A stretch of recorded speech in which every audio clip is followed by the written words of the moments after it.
প্রিয় শ্রোতা, আসসালামু আলাইকুম। আপনাদের জন্য আবারও শুরু করছি আর রাহিকুল মাকতুম বইটির ৫ম পর্ব। আশা করি আমাদের এই অডিও বুকটি আপনাদের ভালো লাগছে। যদি আমাদের এই বইটি ভালো লাগে তাহলে অবশ্যই সাবস্ক্রাইব করে আমাদের পাশেই থাকবেন। তো চলুন শুরু করি আজকের ৫ম পর্ব। পৃথিবীর বুকে আগমন করলেন মুহাম্মদ সাল্লাল্লাহু আলাইহি ওয়াসাল্লাম। আব্দুল্লাহ ইবনে আব্বাস রাদিয়াল্লাহু আনহু থেকে বর্ণিত, তিনি বলেন যে আল্লাহর রাসূল সাল্লাল্লাহু আলাইহি ওয়াসাল্লাম ইরশাদ করেন, আল্লাহ মাখলুক সৃষ্টি করে আমাকে সর্বোত্তম বানিয়েছেন। তারপর গোত্রসমূহ নির্বাচন করে এক্ষেত্রেও আমাকে সর্বোত্তম গোত্রের মধ্যে শামিল করেছেন। এরপর পারিবারিক মর্যাদার দৃষ্টিকোণ থেকে আমাকে অত্যন্ত মর্যাদাশীল পরিবারে অন্তর্ভুক্ত করা হয়েছে। অতএব আমি আমার ব্যক্তিসত্তায় যেমন উত্তম, বংশমর্যাদার ব্যাপারেও তেমনি সকলের চেয়ে উত্তম। তিরমিজি। বংশ, শুভাগমন ও নবুয়াতকাল। বংশ পরম্পরা সূত্রে রাসূলুল্লাহ সাল্লাল্লাহু আলাইহি সাল্লাম এর নসবনামাকে ৩ পর্যায়ে ভাগ করে আলোচনা করা যেতে পারে। প্রথম পর্যায় হচ্ছে আদনান পর্যন্ত, যার বিশুদ্ধতা সম্পর্কে ঐতিহাসিকগণ এবং বংশাবলী বিশেষজ্ঞ অভিন্ন মত পোষণ করে থাকেন। আর দ্বিতীয় পর্যায়ের বিশুদ্ধতা সম্পর্কে ঐতিহাসিকগণ এবং বংশাবলী বিশেষজ্ঞগণের মধ্যে দ্বিমত রয়েছে। এক্ষেত্রে সঠিক সিদ্ধান্ত গ্রহণের ব্যাপারটিকে কেউ কেউ এড়িয়ে গেছেন, কেউ আবার সিদ্ধান্তও গ্রহণ করেছেন। তৃতীয় পর্যায়ের সময়কাল হচ্ছে ইব্রাহিম আলাইসাল্লাম থেকে আদম আলাইসাল্লাম পর্যন্ত। বিশেষজ্ঞদের মতে তৃতীয় পর্যায়ের আলোচনা এবং সিদ্ধান্তের ক্ষেত্রে কিছুটা ভুলভ্রান্তি রয়েছে। প্রথম পর্যায়ে মুহাম্মদ বিন আবদুল্লাহ বিন আব্দুল মুত্তালিব, সাইবা বিন হাশেম, আমর বিন আব্দে মানাফ, মুগিরাহ বিন কুসাই, জায়েদ বিন কিলাব বিন মুর্রাহ বিন কাব বিন লুয়াই বিন গালিব বিন ফিহর, তার উপাধি ছিল কুরাইশ এবং উক্ত সূত্রেই কুরাইশ বংশের উদ্ভব, বিন মালেক বিন নাজর, কায়েস বিন কেনানা বিন খুজাইমা বিন মুদ্রেকা, আমের বিন ইলিয়াস বিন মুজার বিন নাজর বিন মুয়াদ্দ বিন আদনান। দ্বিতীয় পর্যায় আদনান থেকে ওপরের দিকে, অর্থাৎ আদনান বিন উদ্দাত বিন হুমাইসা বিন সালমান বিন আউস বিন বুজ বিন কামওয়াল বিন উবাই বিন আওমান বিন নাশদিদ বিন হেজা বিন বালদাস বিন ইয়াদলাফ বিন তারিক বিন জাহিম বিন নাহিস বিন মাখি বিন আউস বিন আবকার বিন উবাইদ বিন আদ দোয়া বিন হামদান বিন সুনবর বিন ইসাইরিবি বিন ইয়াহজুন বিন ইয়ালহান বিন আরওয়াহ বিন আইজ বিন দিশান বিন আইসার বিন আফনাদ বিন আইহাম বিন মুকসির বিন নাহিস বিন জারেহ বিন সুমাই বিন মুজি বিন আউজাহ বিন এরাম বিন কায়দার বিন ইসমাইল বিন ইব্রাহিম আলাইহিসসালাম। তৃতীয় পর্যায়ে ইব্রাহিম আলাইহিসসালাম থেকে উপরে ইব্রাহিম বিন তারেহ, আজর বিন নাহুর বিন সারুহ অথবা সারুগ বিন রাউ বিন ফালাক বিন আবের বিন সালাক বিন আরফাকসাদ বিন শাম বিন নূহ আলাইহিসসালাম বিন লামেক বিন মাতাউশলখ বিন আখনুখ। কথিত আছে যে এই নাম দিয়ে ইদ্রিস আলাইহিসসালামের বিন ইয়ারদ বিন মাহলায়েল বিন কায়নান বিন আনুশ বিন শীশ বিন আদম আলাইহিসসালাম। রাসূলের পরিবার পরম্পরা। রাসূল সাল্লাল্লাহু আলাইহি সাল্লামের পরিবার ওপরের দিকে তার পিতামহ হাশেম বিন আব্দে মানাফ থেকে পারিবারিক পরিচয় প্রদানের মূল সূত্রধারার কারণে তা হাশেমি পরিবার নামে প্রসিদ্ধ ছিল। রাসূলুল্লাহ সাল্লাল্লাহু আলাইহি সাল্লাম সম্পর্কে সুস্পষ্ট ধারণা লাভের জন্য তার পিতামহ, প্রপিতামহ অর্থাৎ পূর্বতন কয়েক প্রজন্মের নেতৃত্বস্থানীয় ব্যক্তিগণের জীবনী সম্পর্কে আলোচনার প্রয়োজন আছে বলে মনে করি। উক্ত প্রেক্ষিতেই পরবর্তী আলোচনা। হাশেম। আমরা ইতিপূর্বে আলোচনা করেছি যে যখন বনু আব্দে মানাফ এবং বনু আবু দুদ্দারের মধ্যে হারামের সাথে সংশ্লিষ্ট পদসমূহ বন্টনের ব্যাপারে চুক্তি স্বাক্ষরিত হয়েছিল, তখন আব্দে মানাফের সন্তানদের মধ্যে হাশেমকেই সেকায়া এবং রেফাদা অর্থাৎ হজ যাত্রীগণকে পানি পান করানো এবং তাদের মেহমানদারি করার মর্যাদাপূর্ণ দায়িত্ব প্রদান করা হয়। হাসিম ছিলেন অত্যন্ত সম্মানিত ও সম্ভ্রান্ত ব্যক্তিত্ব সম্পন্ন। তিনি ছিলেন প্রথম ব্যক্তি যিনি ঝোলের সাথে রুটি মিশ্রিত করে মক্কায় হাজিদেরকে খাওয়ানোর ব্যবস্থা করেন। তার আসল নাম ছিল আমর, কিন্তু ঝোলের সাথে রুটি কেটে মিশ্রিত করার কারণে হাশেম নামে তাকে ডাকা হতে থাকে। কারণ হাশেম অর্থ হচ্ছে যিনি কোনো কিছু ভেঙে ফেলেন। আবার এই হাশেমই হচ্ছেন প্রথম ব্যক্তি যিনি কুরাইশদের জন্য গ্রীষ্ম ও শীতকালে ব্যবসা সংক্রান্ত দুটি ভ্রমণ ও পর্যটনের গোড়াপত্তন করেন। তার সম্পর্কে জনৈক কবি বলেছেন, এই আমরই দুর্ভিক্ষপীড়িত দুর্বল স্বজাতির জন্য মক্কায় ঝোলের মধ্যে রুটির টুকরো ভিজিয়ে খাইয়েছিলেন এবং শীত ও গ্রীষ্মের দিনে ভ্রমণের ব্যবস্থা করেছিলেন। তার ব্যক্তিজীবন এবং পরবর্তী ইতিহাসের সাথে সংশ্লিষ্ট একটি অত্যন্ত গুরুত্বপূর্ণ ঘটনা ছিল। সেটি হলো ব্যবসা বাণিজ্যের উদ্দেশ্যে সাম্রাজ্যে যাওয়ার পথে যখন তিনি মদিনায় পৌঁছালেন, তখন সেখানে বনু নাজ্জার গোত্রের সালমা বিনতে আমর নামে এক মহিলাকে বিয়ে করে কিছুকাল সেখানে অবস্থান করেন। তারপর নিজ স্ত্রীকে গর্ভবতী অবস্থায় তার পিত্রালয়ে রেখে তিনি সাম্রাজ্যে চলে যান এবং সেখানে গিয়ে ফিলিস্তিনের গাজ্জাহ শহরে পরলোক গমন করেন। এদিকে সালমার গর্ভজাত সন্তান যথাসময়ে ভূমিষ্ঠ হয়। বর্ষপঞ্জির হিসেবে সেই বছরটি ছিল 497 খ্রিস্টাব্দ। নবজাতকের মাথার চুল ছিল সাদা, তাই সালমা তার নাম রাখেন সাইবা। সালমা নিজ পিত্রালয়ে অবস্থান করে আপন সন্তানকে সযত্নে লালন পালন করতে থাকেন। সেদিনের সেই শিশুটিই ছিলেন পরবর্তীকালে আখিরি নবী মোহাম্মদ সাল্লাল্লাহু আলাইহি সাল্লামের পিতামহ এবং অভিভাবক আব্দুল মুত্তালিব। শিশু আব্দুল মুত্তালিব দিনে দিনে বড় হয়ে উঠলেও দীর্ঘ সময় যাবৎ হাশেম পরিবারের কেউই তার জন্মের কথা জানতে পারেননি। হাশেম ছিলেন ৯ জন সন্তান সন্ততির জনক। ৯ জনের মধ্যে ৪ জন ছেলে ও ৫ জন মেয়ে। তাদের নাম হচ্ছে যথাক্রমে Asad, Abu sci-fi, নাজলাহ, Abdul Muttalib এবং শিফা, খালেদাহ, জাইফাহ, রুকাইয়া ও জান্নাহ। Abdul Muttalib. পূর্বোক্ত আলোচনা থেকে আমরা জানতে পেরেছি যে সেকায়া এবং রেফাদা সম্পর্কিত পদের দায়িত্ব অর্পিত ছিল হাশেমের উপর। হাশেমের ইন্তেকালের পর সেই দায়িত্ব অর্পিত হয় তার ভাই মুত্তালিবের উপর। তিনিও গোত্রের মধ্যে বিভিন্ন সৎ গুণাবলী এবং মান মর্যাদার অধিকারী ছিলেন। তার কথা অমান্য করা কিংবা নড়াচড়া করার ক্ষমতা গোত্রের কারোরই ছিল না। বদন্যতার জন্যও তিনি প্রসিদ্ধ ছিলেন। বদন্যতার কারণেই কুরাইশগণ তার নাম রাখেন ফাইয়াজ। যখন সাইবাকে দেখতে পান, তার চক্ষুদ্বয় থেকে অশ্রুধারা প্রবাহিত হতে থাকে। তারপর তাকে বুকে জড়িয়ে ধরে উটের পিঠে আরোহণ করিয়ে নেন এবং মক্কা অভিমুখে যাত্রা শুরু করেন। কিন্তু সাইবা তার মাতার অনুমতি ছাড়া মক্কায় যেতে অস্বীকার করায় তাকে নিয়ে যাওয়ার জন্য মুত্তালিব তার মাতার নিকট অনুমতি প্রার্থনা করেন। কিন্তু সাইবার মাতা তাকে অনুমতি দিতে অস্বীকার করলে মুত্তালিব তাকে একথা বুঝিয়ে বলেন যে এ ছেলে তার পিতার রাজত্বে এবং আল্লাহর হারাম শরীফের দিকে যাচ্ছে। নিশ্চিতরূপে এ হচ্ছে তার চরম সৌভাগ্যের ব্যাপার। একথা শ্রবণের পর সাইবাকে নিয়ে যাওয়ার জন্য তার মাতা অনুমতি প্রদান করে। অনুমতি লাভের পর মুত্তালিব তাকে নিজের উটের পিঠে বসিয়ে মক্কা অভিমুখে অগ্রসর হন। মক্কায় পৌঁছাবার পর সাইবাকে মুত্তালিবের সাথে দেখে মক্কাবাসী বলে, এই বালক হচ্ছে আব্দুল মুত্তালিব, অর্থাৎ মুত্তালিবের দাস। তার উত্তরে মুত্তালিব বলেন, না না, এ হচ্ছে আমার ভ্রাতুষ্পুত্র, আমার ভাই হাশিমের ছেলে। এরপর থেকে তিনি মুত্তালিবের নিকট লালিত পালিত হন। সাইবা যখন যৌবনে পদার্পণ করে তখন কোনো এক সময়ে রোমান সাম্রাজ্যের ইয়ামানে মুত্তালিব পরলোক গমন করেন। তার মৃত্যুর পর আব্দুল মুত্তালিব পরিত্যক্ত পদসমূহের অধিকার লাভ করেন। তিনি যে মান সম্মান ও মর্যাদা লাভ করেছেন, তার পিতা কিংবা পিতামহ কেউ এত মান সম্মানের অধিকারী হতে পারেননি। একজন গুণী ব্যক্তি হিসেবে জাতির লোকেরা সকলেই তাকে খুবই আন্তরিকতার সাথে ভালোবাসত এবং সমীহ করে চলত। মুত্তালিব যখন পরলোক গমন করেন তখন নাওফাল বলপূর্বক আব্দুল মুত্তালিবের চত্বর দখল করে নেয়। আব্দুল মুত্তালিবের একার পক্ষে তার চাচার সাথে মোকাবেলা করা সম্ভব না হওয়ার কারণে কুরাইশ গোত্রের কোনো কোনো লোকের নিকট তিনি সাহায্য প্রার্থী হন।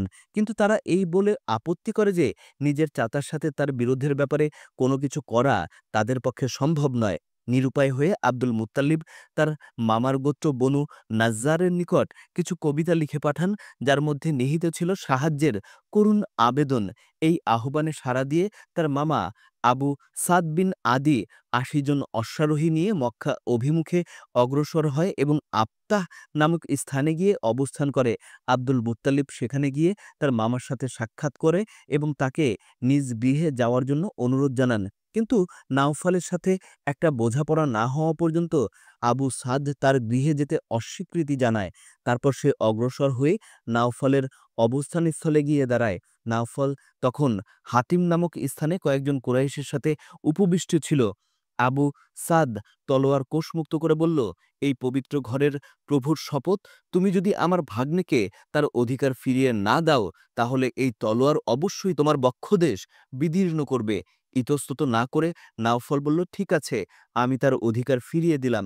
এই কথা শ্রবণের পর আবু সাদ কুরাইশদের কয়েকজন নেতৃত্বস্থানীয় ব্যক্তিকে এই ব্যাপারে সাক্ষী থাকতে এবং প্রয়োজন বোধে সাক্ষ্য প্রদানের জন্য অনুরোধ জানায়। তারা এ ব্যাপারে সম্মতি জ্ঞাপন করলে সে আব্দুল মুত্তালিবের গৃহে গমন করে। সেখানে ৩ দিন অবস্থান ও উমরা পালনের পর মদিনায় ফিরে আসে। উক্ত ঘটনার পর নাওফাল বনু হাশেমের বিরুদ্ধে বনু আব্দে শামসের সাথে পরস্পর সাহায্য সহযোগিতামূলক এক চুক্তিতে আবদ্ধ হয়। অন্যদিকে বনু খুজাইমা গোত্র যখন দেখতে পেল বনু নাজ্জার গোত্র আব্দুল মুত্তালিবকে সাহায্য করছে, তখন তারা বলল, আব্দুল মুত্তালিব যেমন তোমাদের সন্তান তেমনি আমাদের সন্তান, সুতরাং তাকে সাহায্য করা সর্বাগ্রে আমাদেরই কর্তব্য। এর কারণ হল আব্দে মানাফের মায়ের সম্পর্ক ছিল খুজাইমা গোত্রের সাথে। এই কারণে বনু খুজাইমা গোত্র দারুন নাদোয়ার গিয়ে বনু আব্দে শামস এবং বনু নাওফেলের বিরুদ্ধে বনু হাশেমের সাথে সাহায্য ও সহযোগিতার এক চুক্তিতে আবদ্ধ হয়। উক্ত চুক্তিতে এমন সব অঙ্গীকার করা হয়েছিল যা পরবর্তী পর্যায়ে ইসলামী যুগে মক্কা বিজয়ের জন্য খুবই সহায়ক হয়েছিল। এই ব্যাপারে বিস্তারিত বিবরণ যথাস্থানে প্রদান করা হবে।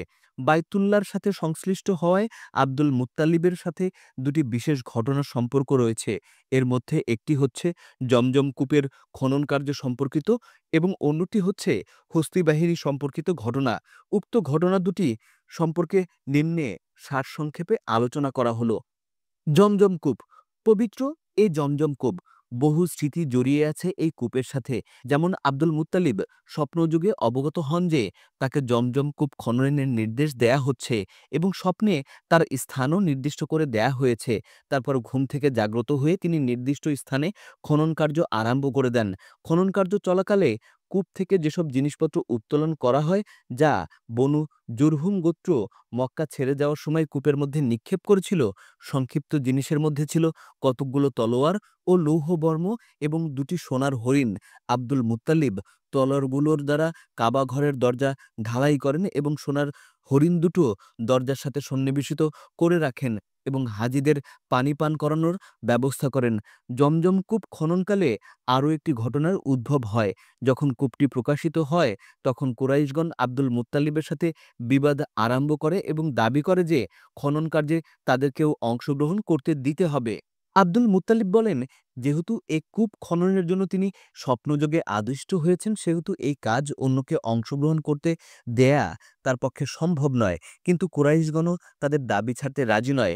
এই ব্যাপারে মতামত গ্রহণের জন্য তারা বনু সাদ গোত্রের এক মহিলা, যে ছিল ভবিষ্যৎ বক্তা, তার নিকট যাওয়ার সিদ্ধান্ত গ্রহণ করে এবং এতদুদ্দেশ্যে মক্কা থেকে যাত্রা শুরু করে।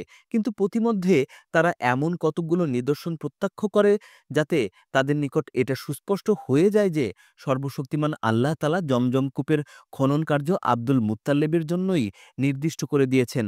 তাই তারা আর অগ্রসর না হয়ে মক্কায় ফিরে এলো। উক্ত ঘটনার পরিপ্রেক্ষিতে আব্দুল মুত্তালিব মানত করেছিলেন, আল্লাহ তাআলা যদি অনুগ্রহ করে তাকে 10টি পুত্র সন্তান দান করেন এবং সকলেই প্রাপ্তবয়স্ক হয়ে নিজেকে আত্মরক্ষা করতে সক্ষম হয়, তাহলে তিনি তার একটি সন্তানকে বাইতুল্লাহর জন্য উৎসর্গ করে দিবেন। হস্তি বাহিনীর ঘটনা। এটা সেই অবিস্মরণীয় ঘটনার ইতিহাস। এর সারসংক্ষেপ হল আব্রাহা সাবাহ হাবশী, যে সম্রাট নাজাশী হাবশের পক্ষ হতে ইয়ামানের গভর্নর ছিল, যখন দেখল যে আরববাসী কাবা ঘরে হজ পালন করছে এবং একই উদ্দেশ্যে বিভিন্ন দেশ থেকে লোকজন সেখানে আগমন করছে, তখন সানায়ায় সে একটি বিরাট গির্জা নির্মাণ করল, যে গির্জাকে কেন্দ্র করে হজ পালন করার জন্য আরববাসীকে আহ্বান জানালো। কিন্তু বনু কেনানা গোত্রের লোকজন যখন এই সংবাদ পেল, তখন তারা এক রাতে গোপনে গির্জায় প্রবেশ করে তার সামনের দিকে মলের প্রলেপ দিয়ে একদম নোংরা করে ফেলল। উক্ত ঘটনায় আব্রাহা ভীষণ ক্রোধান্বিত হয় এবং প্রতিশোধ গ্রহণের জন্য কাবাঘর ধ্বংস করার মানুষের প্রায় ৬০,০০০ অস্ত্রসজ্জিত সৈন্যের এক বিশাল বাহিনী নিয়ে মক্কা অভিমুখে অগ্রসর হয়। সে নিজে একটি শক্তিশালী হাতির পিঠে আরোহণ করে এবং সৈন্যদের কাছে মোট ৯টি, মতান্তরে ১৩টি হাতি ছিল। আব্রাহা ইয়ামান হতে অগ্রসর হয়ে আল মাগাম্মাস নামক স্থানে পৌঁছে এবং সেখানে তারা সৈন্যবাহিনীকে আক্রমণের জন্য প্রস্তুত করে মক্কায় প্রবেশের উদ্দেশ্যে সামনে অগ্রসর হয়। অতঃপর যখন মুজদালিফা এবং মিনার মধ্যবর্তী স্থান ওয়াদিয়ে মুহাসসিরে পৌঁছালো, তখন আব্রাহার হাতিটি মাটিতে বসে পড়ল। কাবা অভিমুখে অগ্রসর হওয়ার জন্য কোনোভাবেই তাকে ওঠানো সম্ভব হলো না, অথচ উত্তর, দক্ষিণ কিংবা পূর্বমুখে যাওয়ার জন্য তাকে ওঠানোর চেষ্টা করলে সে তৎক্ষণাৎ উঠে দৌড়াতে শুরু করল। এমন সময়ে আল্লাহ তাআলা এক ঝাঁক ছোট পাখি প্রেরণ করলেন। কোরআন মাজিদে সে পাখিগুলোকে আবাবিল বা ঝাঁকে ঝাঁকে পাখি বলে উল্লেখ করা হয়েছে। সেই পাখিগুলো পাথরের ছোট ছোট টুকরো বয়ে এনে সৈন্যদের উপর নিক্ষেপ করতে লাগলো। প্রত্যেকটি পাখি ৩টি করে পাথরের টুকরো বা কঙ্কর নিয়ে আসতো, একটি ঠোঁটে আর দুই পায়ে। কঙ্করগুলো আকারে ছিল বুটের সমান, কিন্তু কঙ্করগুলো শরীরে যেখানে লাগতো ফেটে সেখান থেকে রক্ত প্রবাহিত হতে হতে সে মারা যেত। উক্ত কঙ্কর দ্বারা সকলেই যে আঘাতপ্রাপ্ত হয়েছিল এমনটি নয়, কিন্তু এই অলৌকিক ঘটনায় সকলেই ভীষণভাবে আতঙ্কগ্রস্ত হয়ে পড়ে এবং প্রাণ ভয়ে সে স্থান ছেড়ে পালানোর উদ্দেশ্যে যখন দিগ্ভ্রান্ত হয়ে ছুটোছুটি শুরু করে, তখন পদদলে পিষ্ট হয়ে অনেকেই মৃত্যুবরণ করে। কঙ্করের আঘাতে ছিন্ন ভিন্ন এবং পদতলে পিষ্ট হয়ে দুভাবেই পলকে পলকে বীর পুরুষেরা মৃত্যুর কোলে ঢলে পড়তে থাকে। অন্যদিকে আব্রাহার উপর আল্লাহ তাআলা এমন এক কঠিন মুসিবত প্রেরণ করলেন যে তার আঙ্গুলসমূহের জোড়গুলো খুলে গেল এবং সানা নামক স্থানে যেতে না যেতেই সে পাখির বাচ্চার মতো হয়ে পড়ল। তারপর তার বক্ষ বিদীর্ণ হয়ে হৃৎপিণ্ড বেরিয়ে এসে মৃত্যুমুখে পতিত হল। মক্কা অভিমুখে আব্রাহার অভিযানের সংবাদ অবগত হয়ে মক্কাবাসী প্রাণভয়ে বিক্ষিপ্ত অবস্থায় পলায়ন করে পাহাড়ের কিংবা পর্বতচূড়ায় আশ্রয় গ্রহণ করেছিল। তারপর যখন তারা অবগত হল যে আব্রাহা এবং তার বাহিনী সমূলে ধ্বংসপ্রাপ্ত হয়েছে, তখন তারা স্বস্তির নিঃশ্বাস ফেলে নিজ নিজ গৃহে প্রত্যাবর্তন করে। অধিকাংশ ঐতিহাসিকের অভিমত হল উক্ত ঘটনা সংঘটিত হয়েছিল রাসূলুল্লাহ সাল্লাল্লাহু আলাইহি সাল্লামের জন্মগ্রহণের মাত্র ৫০ কিংবা ৫৫ দিন পূর্বে মুহররম মাসে। এই প্রেক্ষিতে এটা ধরে নেয়া যায় যে ঘটনাটি সংঘটিত হয়েছিল ৫৭১ ঈসাই ফেব্রুয়ারি মাসের শেষ ভাগে কিংবা মার্চ মাসের প্রথম ভাগে। হস্তী বাহিনীর এই ঘটনা ভবিষ্যতে নবী ও রাসূল সাল্লাল্লাহু আলাইহি সাল্লাম এবং কাবার জন্য ইলাহি সিদ্ধান্ত ও সাহায্যের এক সুস্পষ্ট নিদর্শন।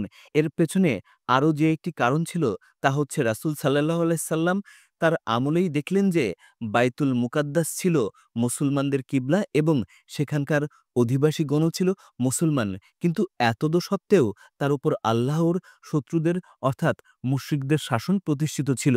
এর সুস্পষ্ট প্রমাণ হচ্ছে বুকতে নসরের আক্রমণ ৫৮৭ খ্রিস্টপূর্বাব্দে এবং রোমানগণের অধিকার প্রতিষ্ঠা ৭০ ঈসাইতে। পক্ষান্তরে কাবার উপর খ্রিস্টানদের অধিকার প্রতিষ্ঠিত হয়নি, যদিও তারা তখন মুসলমান ছিল এবং কাবার আদিবাসীগণ ছিল মুশরিক। উপরন্তু এই ঘটনা এমনই এক সময়ে সংঘটিত হয়েছিল যে এ সংক্রান্ত খবরাখবর তৎকালীন সভ্য জগতের অধিকাংশ অঞ্চলে, রোমান সাম্রাজ্য, পারস্য সাম্রাজ্য ইত্যাদিতে খুব দ্রুত ছড়িয়ে পড়ে।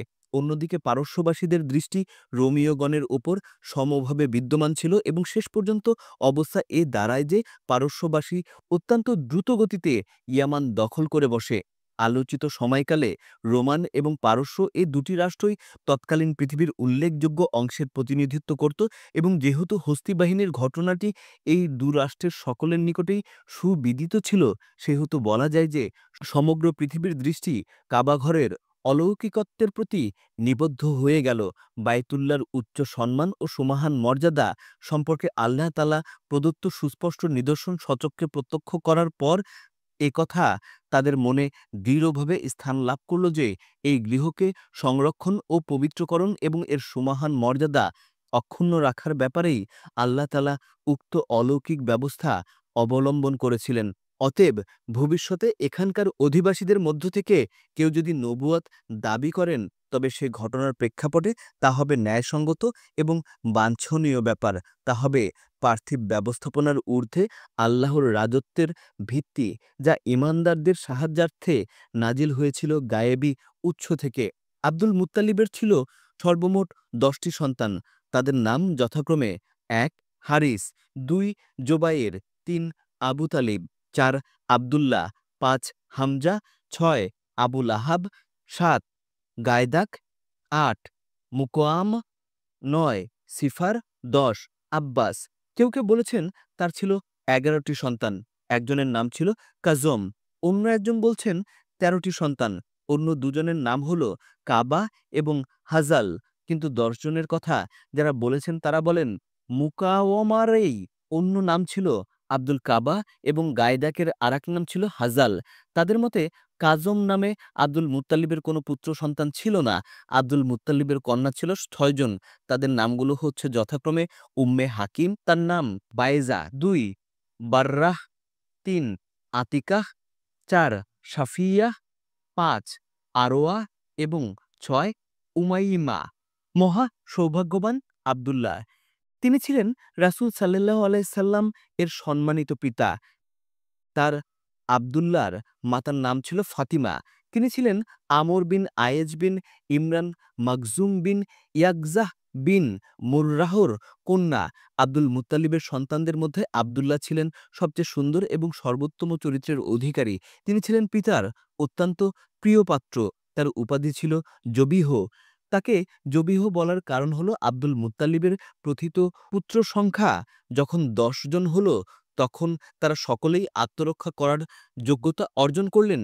তখন আব্দুল মুত্তালিব তাদেরকে নিজ মানত সম্পর্কে অবহিত করেন। তাদের পক্ষ থেকে একজনকে আল্লাহর নামে উৎসর্গ করার ব্যাপারে তারা সকলেই উক্ত প্রস্তাবে স্বীকৃতি জ্ঞাপন করেন। এরপর আব্দুল মুত্তালিব ভাগ্য নির্ণয়ক তীরের উপর তাদের সকলের নাম লিখেন এবং হোবল মূর্তির সেবায়েত বা তদারককারীগণের নিকট তা সমর্পণ করেন। সেবায়েতগণ তীরগুলোকে তাদের নির্ধারিত পন্থায় চক্রাকারে ফেরানোর পর নির্বাচিত গুটিকা বা লটারির গুটি বের করেন। লটারিতে আব্দুল্লাহর নাম উঠে যায়। আব্দুল মুত্তালিব আব্দুল্লাহর হাত ধরে তাকে নিয়ে যায় কাবা ঘরের নিকট। তার হাতে ছিল জবেহে কার্যে নানা গোষ্ঠীর লোকজন।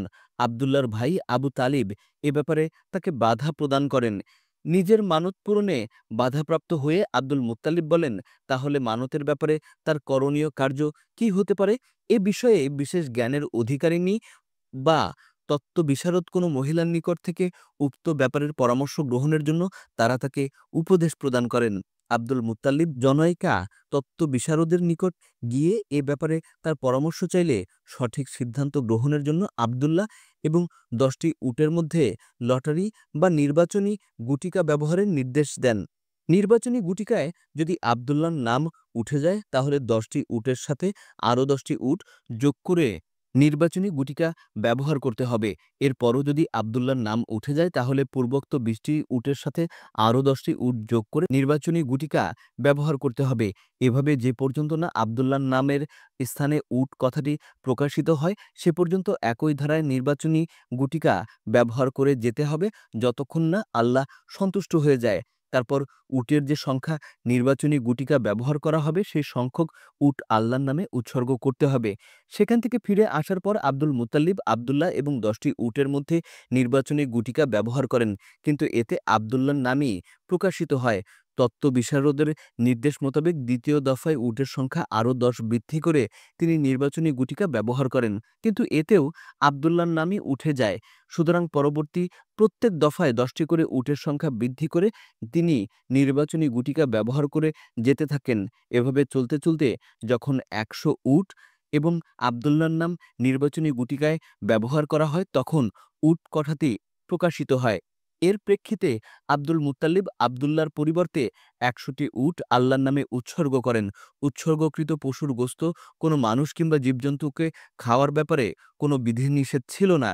উল্লিখিত ঘটনার পূর্বে আরব এবং কুরাইশদের মধ্যে রক্তপাতের খেসারত বা মূল্য ছিল 10টি উট, কিন্তু এই ঘটনার পর এর বর্ধিত সংখ্যা নির্ধারিত হয় 100টি উট। ইসলামও উক্ত সংখ্যাকে স্থায়ীভাবে প্রতিষ্ঠিত করেছে। রাসূল সাল্লাল্লাহু আলাইহি সাল্লাম হতে বর্ণিত হয়েছে যে তিনি বলেছেন, আমি 2 জবিহর সন্তান, একজন ইসমাইল আলাইহিস সালাম এবং অন্যজন হচ্ছে আমার পিতা আব্দুল্লাহ। আব্দুল মুত্তালিব নিজ সন্তান আব্দুল্লাহর বিয়ের জন্য আমিনাকে মনোনীত করেন। তিনি ছিলেন ওয়াহাব বিন আব্দে মানাফ বিন জোহরা বিন কিলাবের কন্যা। বংশ পরম্পরায় এই মর্যাদার দিক দিয়ে তাকে কুরাইশ গোত্রের মধ্যে উন্নতমানের মহিলা হিসাবে গণ্য করা হতো। তার পিতা ছিলেন বিখ্যাত বনু জোহরার গোত্রপতি।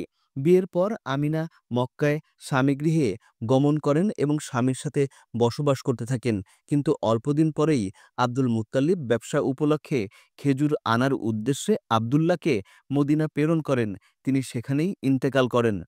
কোনো ইতিহাসবিদগণ বলেন, ব্যবসার উদ্দেশ্যে আবদুল্লাহ শাম দেশে গমন করেছিলেন। এক কুরাইশ কাফেলার সাথে মক্কায় ফিরে আসার পথে তিনি অসুস্থ হয়ে পড়েন এবং মদিনায় অবস্থান গ্রহণ করেন। সে অসুস্থতার কারণেই মদিনায় তিনি ইন্তেকাল করেন।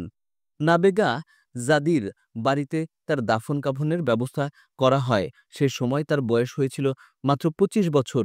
অধিকাংশ ইতিহাসবিদদের অভিমত হচ্ছে পিতার মৃত্যুর আগে রাসূলুল্লাহ সাল্লাল্লাহু আলাইহি সাল্লাম জন্মগ্রহণ করেননি।